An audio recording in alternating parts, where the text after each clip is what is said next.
Hello students, आप सभी लोग अच्छे होंगे और बढ़िया से एग्ज़ाम की तैयारी कर रहे होंगे। अगर आप बीकॉम सेमेस्टर 3 में हैं और विनोबा यूनिवर्सिटी में आप हैं तो विनोबा भावे यूनिवर्सिटी में सेमेस्टर 3 का अभी एग्ज़ाम चलने वाला है और उसमें जो इस बार पेपर है 2 दिन बाद वो है कॉरपोरेट अकाउंटिंग का। और कॉरपोरेट अकाउंटिंग की तैयारी कैसे करें, बहुत सारे बच्चों में कन्फ्यूजन है कि कैसे प्रिपरेशन करना चाहिए। बहुत सारे बच्चे तो पढ़े ही नहीं कुछ।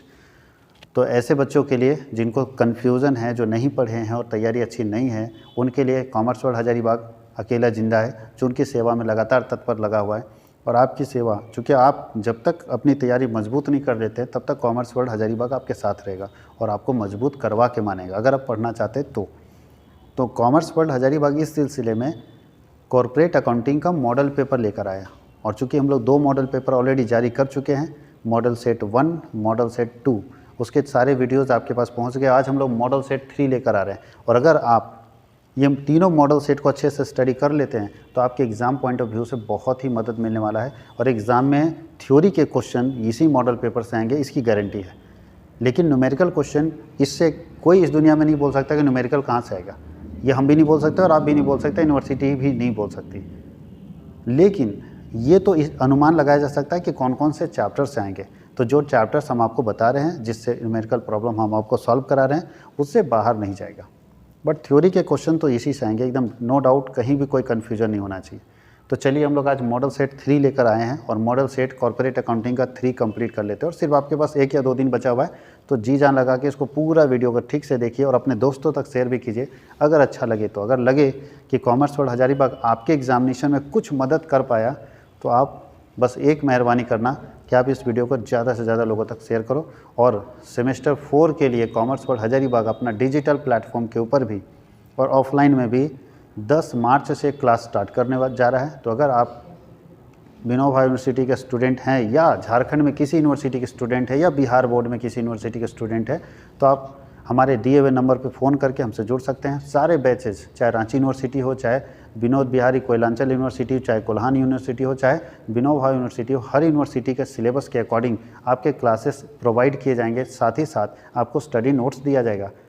जैसे ये मॉडल पेपर आपके पास आया, इस तरह से हम लोग अपना स्टडी नोट्स बनाए। ये अपना स्टडी नोट्स है हमारा, ये कोई यूनिवर्सिटी का क्वेश्चन है हाँ, लेकिन यूनिवर्सिटी के क्वेश्चन के अकॉर्डिंग हम लोगों ने अपना इंपॉर्टेंट क्वेश्चन सेलेक्ट करके एक जगह पे बनाया। आज तक हम लोग इंपॉर्टेंट क्वेश्चन ही देते थे, लेकिन अब हम लोग उसका आंसर भी देने लगे ताकि बच्चे को, चूँकि क्वेश्चन दे देने से क्वेश्चन तो बच्चे को समझ में आ रहा है कि ये क्वेश्चन आया, आप जो दिए थे वही क्वेश्चन आया, लेकिन प्रॉब्लम ये है कि बच्चा उसका आंसर भी तो नहीं जानता है। तो आंसर करके अब हम दे रहे हैं। तो चलिए स्टार्ट करते हैं हम लोग सेट 3 की तरफ। तो ये आप कॉमर्स वर्ल्ड हजारीबाग का कॉन्टैक्ट नंबर है, आप इससे कांटेक्ट कर सकते हैं। यहाँ पे सबको दिया हुआ है corporate accounting semester 3 model set 3। ये तो सारे बच्चे जानते हैं कि नहीं 4 प्रश्नों का उत्तर दे, जिसमें से क्वेश्चन नंबर 1 कंपलसरी है। पहला क्वेश्चन क्या बोलता है कि what is calls in advance, क्या होता है कॉल्स इन एडवांस। तो ध्यान दीजिएगा, जब कोई शेयर होल्डर ड्यू के पहले पेमेंट कर दे, मांगने से पहले अगर पेमेंट कर देता है तो उसको बोलते हैं कॉल्स इन एडवांस। जब कोई share holder allotment, first call या फाइनल कॉल का पैसा ड्यू होने से पहले पेमेंट कर देता है तो उसे बोलते हैं कॉल्स इन एडवांस। फिर से रिपीट करते हैं, जब कोई शेयर होल्डर पैसा मांगने से पहले ही पेमेंट कर देता है तो उसे हम लोग बोलते हैं कॉल्स इन एडवांस। कोई दिक्कत है? उसके नीचे आता है राइट शेयर। क्या होता है राइट शेयर? का मतलब होता है अधिकार अंश। क्या होता है राइट शेयर?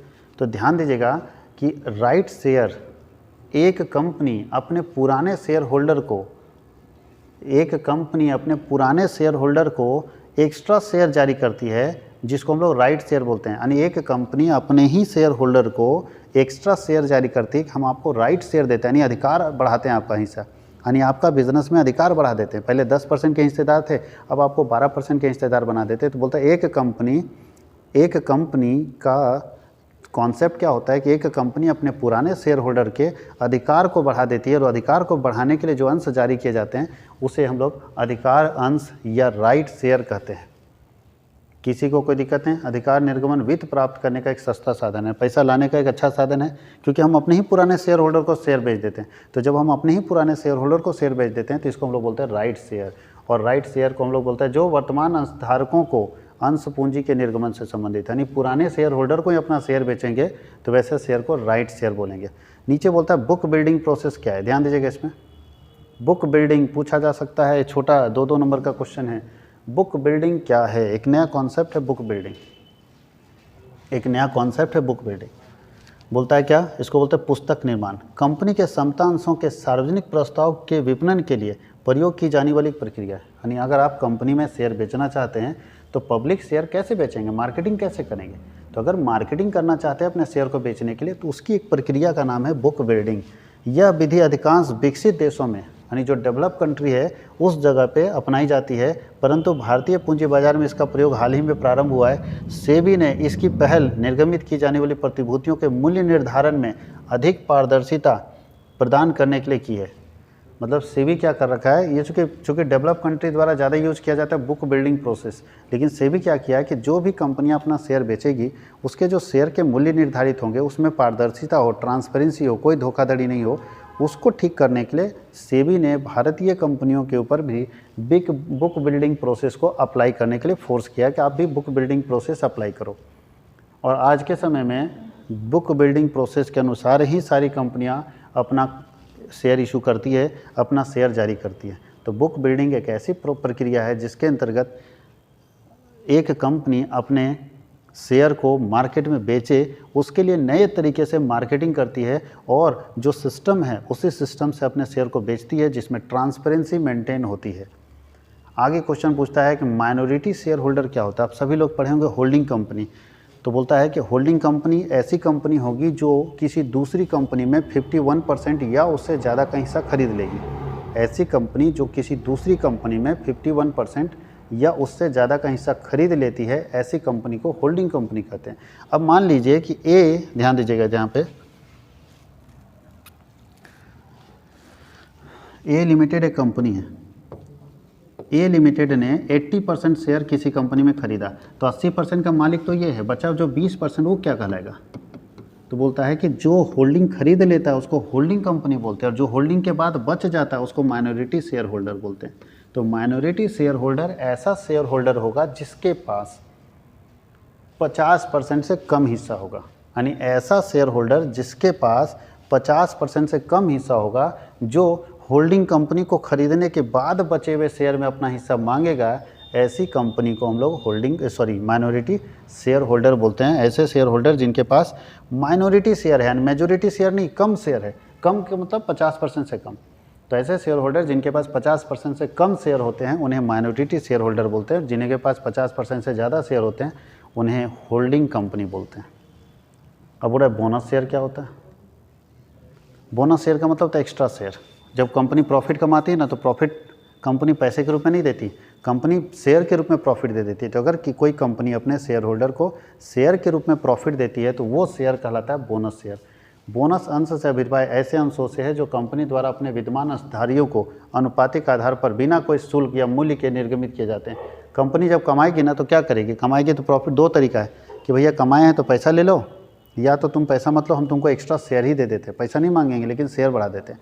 तो जब कोई कंपनी प्रॉफिट के बदले में अपने शेयर होल्डर्स को एक्स्ट्रा शेयर दे देती है तो उसे हम लोग बोलते हैं बोनस शेयर। आप बताओगे कि राइट शेयर भी तो सेम था? नहीं, राइट शेयर जब कंपनी देती है ना तो पैसा मांगती है, यानी अपने ही पुराने शेयर होल्डर को अगर कंपनी शेयर बेचती है तो इसको राइट शेयर बोलते हैं। तो कंपनी पैसा लेगी लेकिन बोनस शेयर में कंपनी पैसा नहीं लेगी, याद रखना है। बोनस शेयर और राइट शेयर दोनों ही अपने ही शेयर होल्डर को बेचेंगे, लेकिन जब राइट शेयर बेचेंगे तो पैसा कंपनी लेगी, पहले ऑफर देती है अपने ही शेयर होल्डर को, पहले तुम ही लोग ले लो, खरीद लो, क्योंकि हमको पैसा लाना है, चाहे तुम खरीद के पैसा दो चाहे मार्केट से लाएं। तो अगर पुराने शेयर होल्डर ही खरीद लेंगे तो अच्छी बात है। तो पहले ये ऑप्शन है कि तुम पैसा दे दो और ले लो, उसको बोलते हैं राइट शेयर। अब बोनस शेयर में पैसा नहीं मांगा जाता है, बोलता है तुमको एक्स्ट्रा शेयर हम दे दे रहे बोनस के बदले में, याद रखिएगा बोनस के बदले में। तो इसको हम लोग बोलते हैं बोनस शेयर। आगे बोलता है सुपर प्रॉफिट क्या होता है? तो याद रखिएगा जो प्रॉफिट हम नॉर्मल से कमाते हैं ऊपर वो कहलाता है सुपर। जो प्रॉफिट हो नॉर्मल से ऊपर वो कहलाएगा सुपर, याद रखिएगा। इसका मतलब समझे हम क्या बोल रहे हैं? जो प्रॉफिट हो नॉर्मल से ऊपर वो कहलाएगा सुपर। ये हम डायलॉग नहीं बोल रहे हैं ना गाना गा रहे हैं, ठीक से समझिएगा। सुपर प्रॉफिट बराबर actual average profit minus normal. तो नॉर्मल से एवरेज जितना ज़्यादा होगा वही ना होगा, अरे एवरेज प्रॉफिट और नॉर्मल प्रॉफिट के बीच का गैप सुपर कहलाता है। तो बोलता है कि जो हो नॉर्मल से ऊपर, तो मान लो ये 15,000 ये 10,000, तो नॉर्मल से ये कितना ऊपर है? 5,000। ये 15,000 अगर एवरेज प्रॉफिट हो और नॉर्मल प्रॉफिट 10,000 है तो यहाँ पे सुपर कितना आता है? 5,000। 15 - 10 तो बोलता है जो हो नॉर्मल से ऊपर वो कहलाएगा सुपर। तो नॉर्मल अगर 10 है तो उससे ऊपर कितना है 5, तो जो नॉर्मल से होगा ऊपर वो कहलाएगा सुपर। अब उसी को लिख देना। अब ये डायलॉग मत लिख देना एग्जामिनेशन में कि जो हो नॉर्मल से ऊपर वो होगा सुपर, ये भी लिखोगे ठीक है, कोई दिक्कत नहीं। तो साधारण ये तो पढ़ लेना अपना आराम से कि नॉर्मल प्रॉफिट से जितना ज़्यादा मेरा एवरेज प्रॉफिट होगा, नॉर्मल प्रॉफिट से जितना ज़्यादा मेरा एवरेज प्रॉफिट होगा वो मेरा सुपर प्रॉफिट कहलाएगा। या इसको आप एक और तरीके से लिख सकते हैं, super profit is the difference between average profit and normal profit. Super profit क्या है, अंतर है एवरेज प्रॉफिट और नॉर्मल प्रॉफिट के बीच का। यानी एवरेज प्रॉफिट और नॉर्मल प्रॉफिट में अगर माइनस कर देते हैं, दोनों के बीच में डिफरेंस निकालते हैं, तो वो जो गैप बनता है ना वो सुपर प्रॉफिट का होता है। या बोल सकते हैं excess of average profit over normal profit, excess of average profit over normal profit is called super profit. 15 परिभाषा याद कर लेंगे हम लोग सर, समझेंगे तो। इसका हिंदी हुआ कि average profit super normal profit से जितना ज़्यादा होगा वही तो सुपर कहलाएगा। एवरेज प्रॉफिट नॉर्मल से जितना ज़्यादा होगा वो क्या कहलाएगा, सुपर कहलाएगा। तो सुपर प्रॉफिट कैसे निकालते हैं सुपर प्रॉफिट, तो फॉर्मूला होता है सुपर प्रॉफिट बराबर average profit minus normal profit. अब हम लोग चलते हैं इंटरिम डिविडेंड क्या होता है बच्चा लोग। तो याद रखिएगा दो तरह का डिविडेंड होता है, एक होता है फाइनल डिविडेंड, एक होता है इंटरिम डिविडेंड। एक कंपनी जब कमाती है ना और उसको पता चल जाता है कि हमारी कितनी कमाई हुई है, हमारा कितना प्रॉफिट हुआ है, तो कंपनी कमाने के बाद, प्रॉफिट कमाने के बाद अपने शेयर होल्डर को लाभ देती है। कमाने के बाद उसको बोलते हैं फाइनल डिविडेंड, अंतिम लाभांश। कि कमा लिए, पता चल गया कमा लिए, तो हम अपने शेयर होल्डर को क्या कर रहे हैं, डिविडेंड दे रहे हैं, तो इसको बोलते हैं अंतिम लाभांश।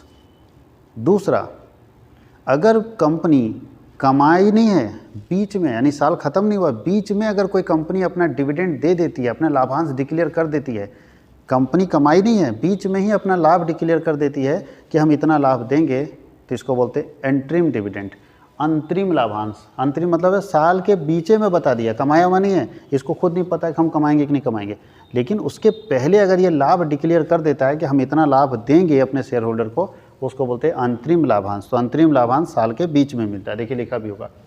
अंतरिम लाभांश का वह भुगतान है जो एक कंपनी की वार्षिक आम बैठक आयोजित करने से पहले बन जाती है। अंतरिम लाभांश प्रस्तावित और अंतिम वित्तीय विवरणों की तैयारी से पहले, खाता उतना नहीं बना उससे पहले कंपनी के अंशधारकों को वितरित किए जाते हैं कि भैया तुम पहले ले लो, हम इतने विश्वास में हैं कि हमारी कंपनी कमा लेगी, तो साल के ख़त्म होने के पहले ही ये लाभांश मिल जाता है। और एक होता है फाइनल डिविडेंड जो साल के लास्ट में मिलता है। अब बोल रहा है लिक्विडेशन ऑफ कंपनी से आप क्या समझते हैं। तो कंपनी का लिक्विडेशन मतलब होता है समापन। कंपनी के समापन का मतलब होता है कि कंपनी का बिजनेस बंद हो जाएगा, सारे एसेट्स बेच दिए जाएंगे, सारे लायबिलिटी का पेमेंट कर दिया जाएगा, पैसा बचेगा तो शेयर होल्डर को दे दिया जाएगा, पैसा घटेगा तो उनके लायबिलिटी के हिसाब से पैसा मांग लिया जाएगा। ये पूरा प्रोसेस, यानी एक कंपनी को बंद करने का पूरा प्रोसेस कहलाता है लिक्विडेशन ऑफ कंपनी। फिर से ध्यान देगा, लिक्विडेशन ऑफ कंपनी का मतलब कंपनी का समापन।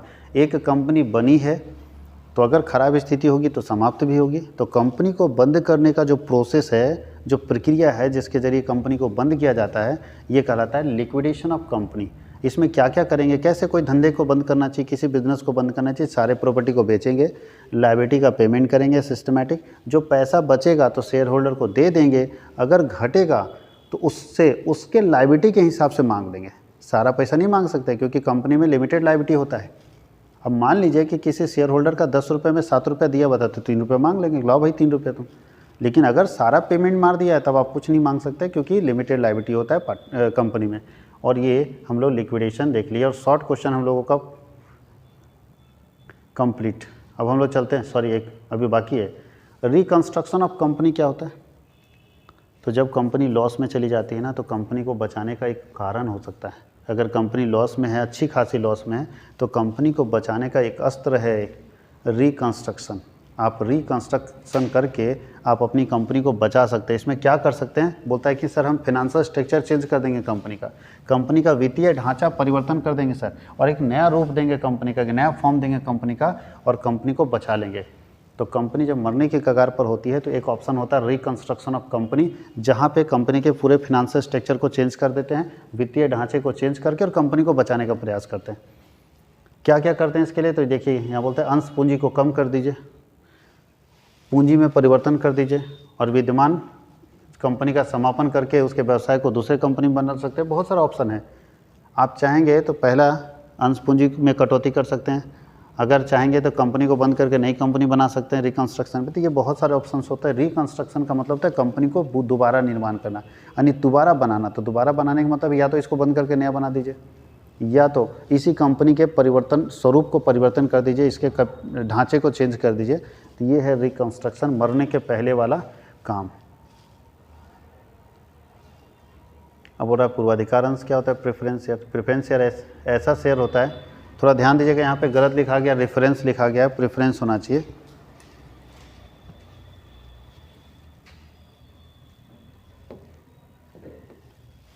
यहाँ प्रेफरेंस होगा, ठीक है, रेफरेंस नहीं यूज करना है। क्लियर? तो प्रेफरेंस शेयर ऐसा शेयर होता है जिसे दो प्रेफरेंस होता है, यानी दो चीज़ पहले मिलेगा। पहला कि कंपनी जब कमाएगी तो प्रॉफिट इक्विटी शेयर से पहले प्रेफरेंस शेयर को मिलेगा। प्रेफरेंस शेयर को दो चीज़ का प्रेफरेंस होता है, पहला डिविडेंड, दूसरा return of capital. Dividend that means ये है कि कंपनी अगर कमाएगी तो सबसे पहले लाभ किसको मिलेगा? प्रेफरेंस शेयर को मिलेगा। इसको देने के बाद अगर कुछ बचेगा तो इक्विटी शेयर को देंगे। दूसरा, नंबर 2, दूसरा बोलता है कि अगर कंपनी बंद होने के कगार पर चली गई और पूंजी वापस करने का नौबत आ गया, तो ऐसी स्थिति में सबसे पहले जो पूंजी वापस होगा इक्विटी और प्रेफरेंस के बीच में, वो सबसे पहले प्रेफरेंस शेयर को मिलेगा। यानी सबसे पहले प्रेफरेंस शेयर को पूंजी वापस करेंगे, अगर बचेगा तो इक्विटी को मिलेगा, नहीं बचेगा तो नहीं मिलेगा। इसका मतलब है अगर माना जाए कि इक्विटी प्रेफरेंस शेयर को दो चीज़ का प्रेफरेंस होगा, इक्विटी से पहले, बाकी से नहीं, डिवेंचर से पहले नहीं, पहले डिवेंचर को देंगे उसके बाद इसको देंगे। तो इक्विटी से पहले इसको दो चीज़ पहले मिल सकता है, एक डिविडेंड, दूसरा रिटर्न ऑफ कैपिटल। अगर कंपनी लाभ कमाएगी तो पहले इसको मिलेगा, और दूसरा अगर कंपनी बंद होने के कगार पर है तो पहले पूंजी इसका वापस होगा। इसीलिए प्रेफरेंस शेयर होल्डर में बहुत सारे लोग बिलीव करते हैं, विश्वास करते हैं। आगे बोलता है कि what is liquidation of company, explain its types. अभी तो बता चुके हैं लिक्विडेशन ऑफ कंपनी क्या होता है। कंपनी के समापन का मतलब क्या होता है? कंपनी के व्यापार को बंद करना। देखिए लिखिए, समापन का आशय उस स्थिति से है जबकि कंपनी अपना व्यापार बंद कर देती है, कंपनी का व्यापार बंद कर दिया जाता है। क्या होता है बंद करने के समय? कैसे धंधा बंद करने भैया? तो बोलता है संपत्ति बेच दीजिए और जो पैसा आएगा उससे लायबिलिटी को पेमेंट कर दीजिए, जो पैसा बचेगा उसको शेयर होल्डर में बांट दीजिए, घटेगा तो उसके अनुसार मांग लीजिए, जो हम लोग अभी डिस्कस कर रहे थे। यही तो है धंधा बंद करने का तरीका। लिक्विडेशन का यही तरीका है कि कैसे आप लिक्विडेशन करते हैं, कैसे अपने बिजनेस को बंद करते हैं। अब सवाल है कि धंधा बंद करने का कितना टाइप्स हो सकता है, कितने तरीके हो सकते हैं। तो देखो बच्चा लोग, दो तरीका है। एक बोलता है modes of winding up. Winding up का मतलब, विंडिंग अप का मतलब ही होता है लिक्विडेशन। पहला बोलता है ट्रिब्यूनल, टर्मिनेशन बाय ट्रिब्यूनल। यानी ट्रिब्यूनल जानते हो, कोर्ट होता है। कंपनी, ट्रिब्यूनल क्या होता है? कंपनी का जो मामला होगा थोड़ी हाई कोर्ट लेगा, ना लोअर कोर्ट लेगा, ना हाई कोर्ट लेगा, ना सुप्रीम कोर्ट लेगा। कंपनी का अगर केस जाएगा तो ट्रिब्यूनल में जाएगी। कंपनी के लिए अलग से ट्रिब्यूनल बना हुआ, अलग से कोर्ट बना हुआ है, जिसको बोलते हैं company law tribunal. Company law tribunal, वहाँ जाके आप केस कर सकते हैं। तो कंपनी का जो मामला है कंपनी लॉ ट्रिब्यूनल में जाके केस होगा। तो ट्रिब्यूनल अगर कंपलसरी आपको टर्मिनेट कर दे, कंपनी को बंद कर दे अनिवार्य रूप से, तो ये है जहाँ कुछ नहीं पूछेगा, सीधा बंद कर देगा कि भैया अब बताओ, कोई अगर कोर्ट बंद कर दे आपकी कंपनी को तो आप कुछ नहीं कर सकते। तो क्या ऐसा होगा, कौन से हम गलती कर देंगे कि कोर्ट हमारा कंपनी बंद करवा देगा? तो उसके नीचे हम लोग इससे डिटेल देखेंगे। और एक होता है ऑप्शनल टर्मिनेशन, या इसको वॉलेंट्री टर्मिनेशन बोलते हैं, वॉलेंट्री लिक्विडेशन बोलते हैं, कि मेरी इच्छा है कि हम कंपनी बंद करके भैया निकल जाएं। बहुत झंझट है इसमें। कोई व्यक्ति चाहता है कि भैया मेरी कंपनी बहुत ख़राब स्थिति में फंस गई है, हमको मुक्त कर दो इससे। तो अगर कोई व्यक्ति अपनी इच्छा से बंद करना चाहता है तो कहलाता है वॉलेंट्री लिक्विडेशन या ऑप्शनल टर्मिनेशन। टर्मिनेट मतलब समाप्त हो जाना, टर्मिनेट मतलब समाप्त हो जाना। और वॉलेंटियर, ये कंपलसरी कब होगा तो ध्यान देना है। पहला, ऋण को चुकाने में असमर्थता। पता चला आपकी कंपनी इतना कर्जे ले ली ना कि कर्जा चुका ही नहीं पा रही है, तो नहीं चुका पाएगी तो क्या होगा? बंद, कोर्ट बंद करा देगा, बंद करो। कर्ज लेके घी पी रहा है और बाद में कर्जा चुका ही नहीं रहा है, बंद करो। दूसरा, ऋण को चुकाने में असमर्थता होने के अतिरिक्त अन्य कारणों से। अब पता चला आपका कंपनी इलीगल काम कर रहा है, आपका कंपनी देश विरोधी काम कर रहा है, आपकी कंपनी से सोसाइटी को नुकसान होगा, सरकार को ऐसा कुछ भी भनक लगा तो धंधा बंद। आपके कहने से नहीं, कोर्ट के कहने से आपको कंपलसरी बंद करना पड़ेगा। ऑप्शन नहीं है यहाँ पे, तो कितनों रिक्वेस्ट करते रहो, कोई ऑप्शन नहीं है। तो ये दोनों तरीके हैं, या तो कोर्ट बंद करा देगा या तो आप अपनी इच्छा से बंद कर दो। अपनी इच्छा वाला ज़्यादा अच्छा रहता है कि भैया अगर हमको लगा कि मेरी कंपनी लॉस में है तो हम अपने बिजनेस को बंद कर देंगे। और कभी कभी ऐसा होता है कि कंपनी बंद करा दे, ट्रिब्यूनल बंद करा देता है, कानून बंद करा देता है। तो देखिए दोनों आपके पास डिटेल में है, इसको आराम से पढ़ सकते हैं।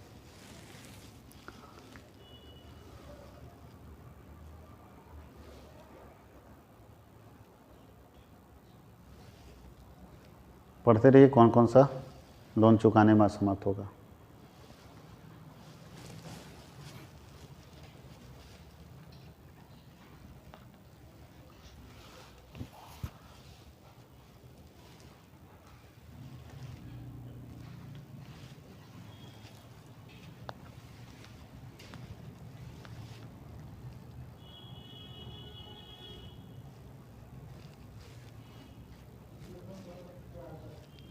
पूरा डिटेल पढ़ते रहिएगा आराम से घर में बैठ के।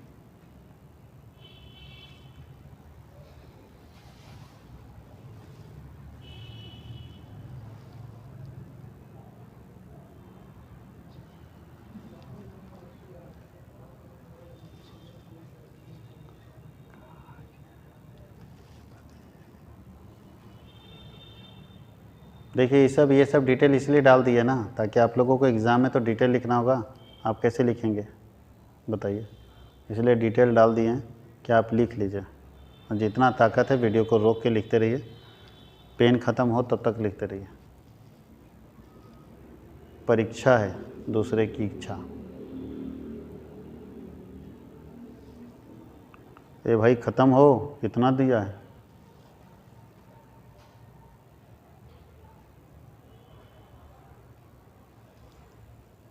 चलिए अगले क्वेश्चन में चलते हैं।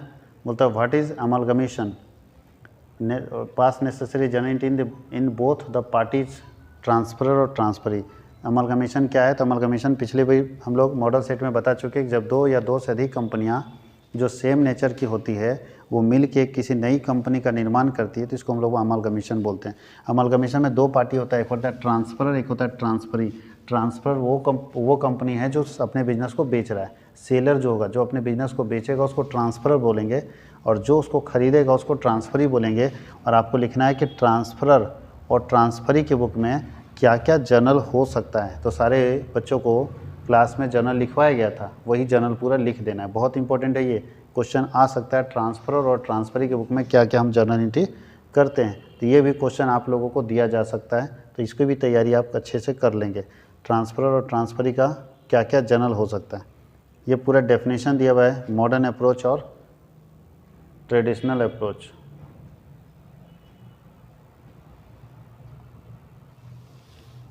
अब जर्नल आप लिख लीजिएगा। एक क्वेश्चन आ सकता है पूंजी शोधन संचय खाता क्या है। पूंजी शोधन संचय के लिए प्रयुक्त होने वाले लाभ तथा विधियों का वर्णन करें। बताइए कैपिटल रिडक्शन अकाउंट क्यों बनाया जाता है? पूंजी शोधन संचय खाता तो बोलता है कि प्रेफरेंस शेयर को पेमेंट करने के लिए एक संचय बनाना पड़ता है। प्रेफरेंस शेयर का पेमेंट करने के लिए एक संचय बनाना पड़ता है, रिजर्व बनाना पड़ता है, जिसको बोलते हैं कैपिटल रिडम्पशन रिजर्व। तो कैपिटल रिडम्पशन रिजर्व जिसको CRR बोलते हैं, क्यों बनता है? तो बोलता है कैपिटल रिडम्पशन रिजर्व बनता है प्रेफरेंस शेयर को पेमेंट करने के लिए। बोलता है कहाँ से पैसा ला के डालेंगे भैया? आप CRR बना लिए, बैंक में CRR के नाम से खाता खोल लिए, कैपिटल रिडम्पशन रिजर्व अकाउंट बना लिए, तो उसमें पैसा कहाँ से लाएंगे? तो देखिए पैसा कहाँ कहाँ से ला सकते हैं। तो लिखा हुआ है कि लाभ हानि का पैसा डाल सकते हैं, जन रिजर्व का पैसा डाल सकते हैं, रिजर्व फंड का डाल सकते हैं, इंश्योरेंस फंड का डाल सकते हैं, डिविडेंड इक्वलाइजेशन फंड का, ये सब फंड में से पैसा उठा के हम CRR में डाल सकते हैं। यानी CRR जो हम फंड बना रखे हैं उसमें ये सब पैसा वहाँ डाल सकते हैं। कोई दिक्कत है? तो पूछ रहे हैं कहाँ कहाँ से पैसा ला के डाल सकते हैं। उसके आगे पूछे कितने तरीके से पेमेंट कर सकते हैं, तो 4 तरीके से। अपने प्रेफरेंस शेयर को 4 तरह से पेमेंट कर सकते हैं। रिडम्पशन आउट ऑफ प्रॉफिट, कमाइए और सीधा चुका दीजिए कर्जा। By issue of new share, नया शेयर बेचिए, मतलब फिर से समझो कि हुई कि पुराना कर्जा चुकाने के लिए नया कर्जा लीजिए, नया कर्जा लीजिए पुराना चुकाइए, नया लीजिए पुराना चुकाइए, नया लीजिए पुराना चुकाइए, by issue of new share. और ये बोलता है कि सर ये कमाएंगे चुका देंगे लोन को। तो पहला तरीका कमाएंगे चुका देंगे। भैया ये तब ना कोई बोलेगा जब कमाएगा बढ़िया, और अगर कमा नहीं रहा है तो फिर दूसरे की तरफ सोचने लगता है। अगर कमाई अच्छी है तो चाहता है कि इसी से हम निपट दें, कमाएंगे कर्जा चुकाएंगे, कमाएंगे कर्जा चुकाएंगे। अगर ये नहीं अच्छा है तो फिर वही काम करो कि नया बेचो, कि पुराना महिला मंडल का कर्जा चुकाने के लिए दूसरा महिला मंडल से कर्जा ले लिए, वहाँ से लिए यहाँ चुकाए, फिर वहाँ से लिए यहाँ चुकाए, ज़िंदगी ऐसे ही चलती रहती है। पार्टली आउट ऑफ प्रॉफिट और partly by issue of new share. बोलता है कोई कंपनी बोला सर पैसा तो मेरे पास है प्रॉफिट, लेकिन पूरा नहीं है, तो हम क्या करते हैं, कुछ प्रॉफिट कमाए वो दे देते हैं और कुछ नया शेयर बेच के लाते हैं, दोनों जुगाड़ करके हम आपको चुका देंगे। तीसरा तरीका ये है। चौथा बोलता है कि सर हम नहीं चुका पाएंगे सर, कोई उपाय नहीं सर, मेरे पास पैसे नहीं है। अब आप प्रेफरेंस शेयर हैं तो आप इसको कन्वर्ट कर लीजिए सर, आप प्रेफरेंस शेयर हैं ना, आप इक्विटी शेयर बदल जाइए। हम नहीं दे पाएंगे तो कन्वर्सन के द्वारा भी चुकाया जा सकता है। यानी 4 तरीके हो सकते हैं प्रेफरेंस शेयर का पैसा देने का। कैसे कैसे? तो redemption out of profit by issue of new share बोलता है, दोनों प्रॉफिट एंड न्यू शेयर दोनों, और चौथा बोलता है कन्वर्सन। उसके नीचे जो क्वेश्चन लिखा है बाबू 5वां नंबर में है कि डिवेंचर क्या है और इन पत्रों के भुगतान की कितनी विधियाँ। डिवेंचर क्या है? लोन सर्टिफिकेट होता है। अगर कंपनी को लॉन्ग टर्म लोन चाहिए तो लॉन्ग टर्म लोन का एक सोर्स है डिवेंचर, और डिवेंचर याद रखना है कि उसके पहले रेट ऑफ इंटरेस्ट लिखा रहता है, जो कि 6 महीने में आपको इंटरेस्ट उस पर मिलता रहेगा। और डिवेंचर के लिए पूरा डिटेल यहाँ पर आपके पास लिखा है, लिखते जाइए डिवेंचर का। डिवेंचर को पेमेंट करने के कितने मेथड है? 4 मेथड है। यहाँ भी डिवेंचर क्या है? लोन। आपने कर्ज लिया है मार्केट से, उसका पेमेंट करना है, तो उसके 4 मेथड है बालक लोग। पहला मेथड लमसम, एक बार में चुका देंगे। अगर कंपनी अच्छे पोजीशन में है तो एक बार में मुंह पे पैसा मारेंगे, भैया कर्जा लिया है, लो पैसा अपना निकलो। अगर पैसा नहीं है, ये तो हो गया गरजने वाला, गर्मी वाला बात। अगर है पैसा तो गर्मी दिखाओ और एक बार में पूरा चुका दो। नहीं है तो रिक्वेस्ट करो कि भैया इंस्टॉलमेंट में दे देंगे आपको हम। नहीं है पैसा तो धीरे धीरे करके देंगे, इन 1 इंस्टॉलमेंट। हम चौथे साल से शुरू करेंगे, 1 लाख रुपए देते जाएंगे सर, तो 12 साल में 12 लाख रुपए चुका देंगे। तीसरा बोलता है कि अगर ये भी संभव नहीं है तो अपने हिस्से को बेच दो मार्केट में, बेचो मार्केट में हिस्सा, वहाँ से आएगा पैसा दे देना, चुका देना। चौथा बोलता है अगर ये भी ऑप्शन नहीं है तो एक ऑप्शन है कि हम अपने डिवेंचर को बोलेंगे कि सर शेयर होल्डर बन जाओ ना मेरा, का कर्जा दे के तंग करते रहते हो, मालिक बन जाओ ना, जो कमाएंगे सब तुम्हारा होगा, तो मालिक बना सकते हैं। तो ये 4 तरीके हैं सर। पहला लमसम पेमेंट मेथड, दूसरा payment in annual instalment method, तीसरा purchase of found debenture in open market, और चौथा होगा payment by conversion into share और डिवेंचर। आप उसको शेयर और डिवेंचर में कन्वर्ट कर सकते हो। तो ये 4 तरीके होंगे सर। चलिए इसको आराम से अब देखिए डिटेल में कि कैसे हम लोग इसमें देखेंगे।